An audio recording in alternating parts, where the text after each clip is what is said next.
Hey everyone, it's Chandra again, and I'm in the backyard at Wildroot. And today we're going to talk about some other plants that you can find back here that are both edible and medicinal.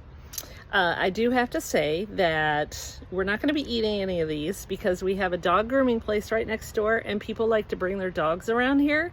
So just be mindful where you're picking your plants from.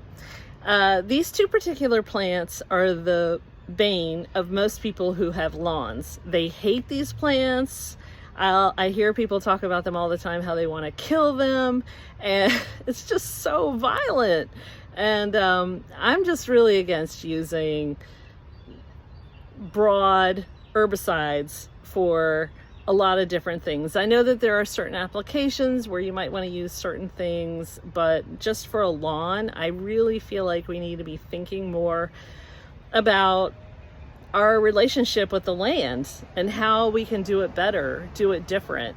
Why do we have to have these perfectly green grass lawns? I mean, yes, they're fun to play in when you go to like public places and stuff, but in our own lawn, I mean, why can't we just learn to love like clovers and spiderwort and some other things? And if you want to keep it mowed, I mean, okay, fine, but we don't have to poison everything. I mean, we live in a very sensitive area near the coast, near all this water, and everything that we put on our lawn is just washing right into our watersheds. And that's just not great for wildlife and ultimately ourselves. So anyway, we're going to talk about these two plants, and they look very similar to each other. But in my opinion, I think that these two plants make excellent lawn cover. Now you may disagree, and you can certainly talk about it in the comments if you want to.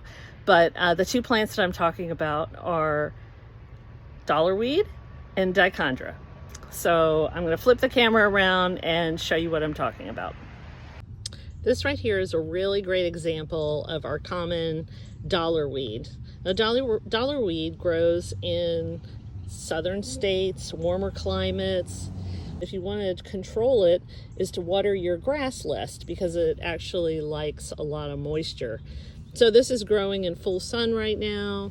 You can see that it's actually starting to flower. It has tiny little flowers on it. And this particular plant, if you pull one, you can see that the stem comes right out of the middle of the leaf. This is how you can tell it apart from the Dichondra, which we're going to look at in a second. This plant is used in some Asian drinks. They actually make a soda out of it. It is sometimes called moneywort or pennywort. And sometimes people call this one moneywort and the Dichondra pennywort because it has a smaller leaf. This plant it has a lot of similar features as gotu kola. And one of the things that gotu kola does is it's good for wound healing, and it also helps to relax the blood vessels. So some people say this is good for high blood pressure. This is a great example of the dollar weed next to the Dichondra. You can see the difference here. So the dollar weed, the stem is in the middle, and this is actually a very small young dollar weed here. And the Dichondra, the stem is on the side. So, and the Dichondra doesn't get much bigger than this. But you can see they're kind of evenly mixed throughout the yard here. Both of these plants are edible, and they could be cooked, sauteed, pickled, or fermented. They can be used for wound care. Both of them have like a heat clearing, a relaxing action. So they're very similar. Both of them grow in the southeast near coastal climates, from zone 7 to 11, I believe. So you can actually buy Dichondra seed and start spreading that around in your yard if that's something you might want to explore, in addition to having just a regular grass lawn. All right, you guys, that's it for today. I'll see you next week. I hope you enjoyed this little Backyard Weeds edition. Bye.